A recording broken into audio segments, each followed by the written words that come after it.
Hey learners, welcome back to part 2 of this epic journey.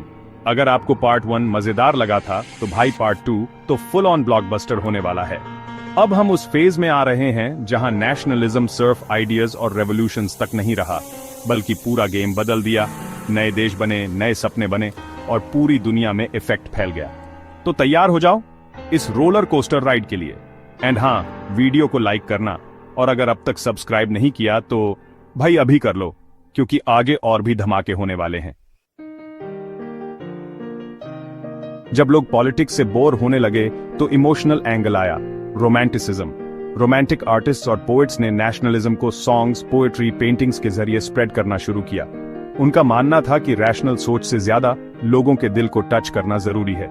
Johan Gottfried हर्डर जैसे thinkers बोले, असली culture तो common लोगों के बीच में है, न कि बड़े बड़े राजा महाराजाओं में। Folklore, folk songs, dance and myths को कलेक्ट किया गया ताकि एक कॉमन नेशनल आइडेंटिटी बनाई जा सके। बेसिकली, अगर पॉलिटिक्स बोरिंग थी तो रोमांटिसिज्म उसे बॉलीवुड मूवी बना रही थी। भाई, सिर्फ इमोशन से पेट नहीं भरता।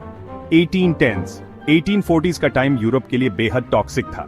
पॉपुलेशन बूम हो रहा था, जॉब्स कम थी, रूरल एरियाज में एग्रीकल्चर क्रैश हो रही थी, फूड शॉर्टेज इतनी थी कि लोग लिटरली भूख से मर रहे थे। सिटीज में ओवरक्राउडेड स्लम्स, बेरोजगारी का तांडव था। ये सब देख के लोग बस एक ही चीज बोलते थे, भाई कुछ बदलना चाहिए। रिजल्ट 1830 एंड 1848 में बवाल, रेवोल्यूशंस, प्रोटेस्ट, गवर्नमेंट को हिलाना। अब आए एजुकेटेड लिबरल्स, यानी लॉयर, प्रोफेसर्स, बिजनेस पीपल, जिन्हें लगा कि अब कॉन्स्टिट्यूशन और नेशन स्टेट्स बनाने का टाइम आ गया है। 1848 में यूरोप भर में एक मैसिव रेवोल्यूशनरी वेव उठी। फ्रांस में मोनार्की फिर से उखाड़ फेंकी गई। Germany, Italy, Poland, Austria, Hungary के लोग भी उग्र हो गए। फ्रैंकफर्ट असेंबली नाम की एक बॉडी भी बनी, जिसमें जर्मन स्पीकिंग लोगों ने एक बड़ा कॉन्स्टिट्यूशनल नेशन बनाने की कोशिश की। लेकिन सैडली पुराने राजा महाराजा, आर्मी और कंजर्वेटिव फोर्सेस ने इन सारे मूवमेंट्स को कुचल दिया। भाई सिंपल लॉजिक था, पुराना सिस्टम जाने नहीं देना चाहते थे। अब आता है मस्त ब्लॉकबस्टर पार्ट, जर्मनी का यूनिफिकेशन। जर्मनी उस टाइम 39 छोटे छोटे स्टेट्स में बंटा हुआ था, जैसे अलग अलग व्हाट्सएप ग्रुप्स हों। प्रशा, जो सबसे पावरफुल था, इस पूरे मूवमेंट को लीड करता है। प्रशा के prime minister Otto von Bismarck ने क्या चालाकी से मिलिट्री और डिप्लोमेसी का यूज करके 3 वॉर्स लड़े। डेनमार्क के खिलाफ 1864, ऑस्ट्रिया के खिलाफ 1866, फ्रांस के खिलाफ 1870 और फाइनली 1871 में किंग विलियम आई को जर्मन एम्परर घोषित कर दिया गया। It's like combining all small startups into one giant unicorn. Italy भी उस समय अलग अलग हिस्सों में बटा हुआ था, लेकिन यहां 3 मेन हीरोज थे। जुजेप्पे मत्सिनी, जो आइडियाज वाला बंदा था, काउंट कवूर, जो पॉलिटिकल चेस खेलता था, जुजेप्पे गरिबाल्डी, जो एक्शन हीरो था। काउंट कवूर ने नॉर्थ इटली यूनिफाई किया, गरिबाल्डी ने साउथ इटली जीतकर विक्टर इमैनुअल द ड्यू को हैंडओवर कर दिया। 1861 में इटली भी फाइनली एक नेशन बन गया। कसम से, अगर एवेंजर्स होते तो यही टीम होती। ब्रिटेन में कोई एकदम इससे यूनिक वॉर नहीं हुआ था। यहां धीरे धीरे मॉनर्की और पार्लियामेंट के बीच समझौता होते होते यूनाइटेड किंगडम बना।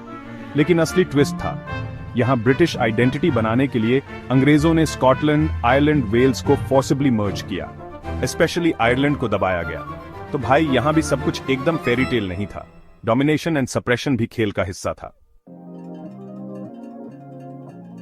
नेशन को केवल गवर्नमेंट डॉक्यूमेंट से नहीं बनाया गया, कॉमन लोगों तक आइडियाज पहुंचाने के लिए अलग अलग टेक्निक्स यूज हुई। एलेगोरीज क्रिएट किए गए। एलेगोरी मतलब कोई इंसान या ऑब्जेक्ट जो कोई बड़ी कॉन्सेप्ट रिप्रेजेंट करे, जैसे जर्मेनिया, जर्मनी का पर्सनिफाइड वर्जन। मैरियान, फ्रांस का सिंबल बनी। इन इमेजेस में sword, olive branch, crown of oak leaves जैसे एलिमेंट्स होते थे। हर चीज का अपना मतलब था। बेसिकली नेशनलिज्म को पेंटिंग्स और पोस्टर्स में भी वायरल बनाया गया था।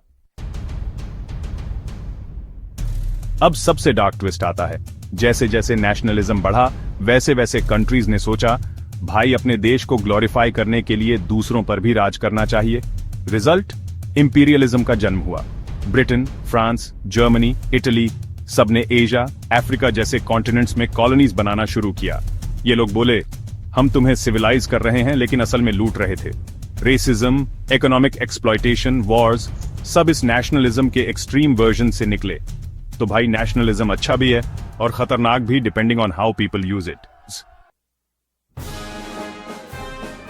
तो दोस्तों, आज हमने पूरा एक सफर तय कर लिया, जहां हमने देखा कैसे आइडियाज से शुरू होकर इमोशंस तक, रेवोल्यूशन से लेकर वॉर्स तक और यूनिटी से लेकर इंपीरियलिज्म तक नेशनलिज्म ने पूरे यूरोप का नक्शा ही बदल डाला। पार्ट 1 में हमने जाना फ्रेंच रेवोल्यूशन से कैसे नेशनलिज्म की बीज बोई गई, कैसे नेपोलियन ने पूरे कॉन्टिनेंट में स्प्रेड किया नेशनलिज्म का जादू, और कांग्रेस ऑफ वियना ने कैसे उसे दबाने की कोशिश की। पार्ट 2 में हमने देखा कैसे रोमांटिसिज्म ने नेशनलिज्म को दिल से जोड़ दिया, हंगर और हार्डशिप ने जन आक्रोश भड़का दिया, और कैसे जर्मनी, इटली और ब्रिटेन ने अपनी एकता की दास्तान लिखी। फिर इंपीरियलिज्म की काली परछाई भी देखी, जहां नेशनलिज्म ने डोमिनेशन का रूप ले लिया। इतिहास ने हमें एक बहुत बड़ा सबक दिया है। आइडियाज जब सही दिशा में बढ़ते हैं तो देश बनाते हैं, और जब भटकते हैं तो साम्राज्यवादी जंजीरों में बांध देते हैं। तो अगर आपको ये पूरी कहानी अच्छी लगी हो तो लाइक करना ना भूलना, अपने हिस्ट्री लवर दोस्तों के साथ शेयर करो और चैनल को सब्सक्राइब कर लो ताकि अगली बार भी हम ऐसे ही धमाकेदार अंदाज में मिलें। कमेंट करके बताओ, अगर तुम्हें एक हिस्टोरिकल कैरेक्टर बनने का मौका मिले तो तुम कौन बनना चाहोगे? मैं खुद तो थोड़ा गैरिबाल्डी वाइब्स फील कर रहा हूं, एक्शन हीरो। चलो फिर मिलते हैं अगली बार एक नई कहानी, एक नए जज्बे के साथ। Till then, keep hustling, keep sparkling, क्योंकि इतिहास उन्हीं का लिखा जाता है जो सपने देखते हैं और उन्हें पूरा करते हैं। Peace out legends.